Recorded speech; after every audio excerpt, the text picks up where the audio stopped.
এক ফ্রেমে পূর্ণতা। পরম পিয়া আর নিষাদ একবার পরমব্রত তার বাড়ি ঘুরিয়ে দেখিয়েছিলেন। প্রতিটি কোণায় ছিল একাকিত্বের ছাপ। যত্নে সাজানো সেই বাড়িতে বসে অভিনেতা পরমব্রত করেছিলেন তার জীবনের গল্প। মা বাবার একমাত্র সন্তান তিনি, দুজনেই অকাল প্রয়াত। কতটা তাদের মিস করেন কথায় ফুটে উঠছিল। নায়ক বরাবরই পরিবার চেয়েছেন। অনেকটা সময় বিদেশে কাটিয়েও আবেগ, অনুভূতি আর বাঙালিয়ানায় ভরপুর তিনি। বিয়ে করেন 40-এর আরও বেশ পরে।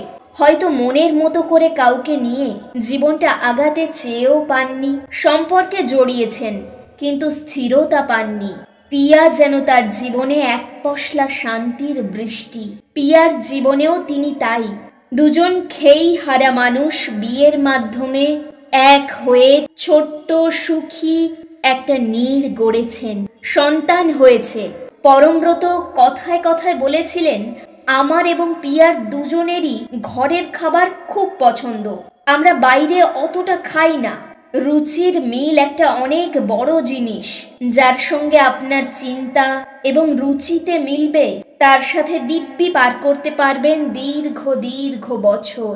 রুচির মিল যেমন দুজন মানুষকে কাছে আনতে পারে, ঠিক তেমনি রুচির অমিল দুজনকে ঠেলে দিতে পারে অনেক যোজন যোজন দূরেও, যেটা অনেকে বোঝার দৃষ্টি রাখে না।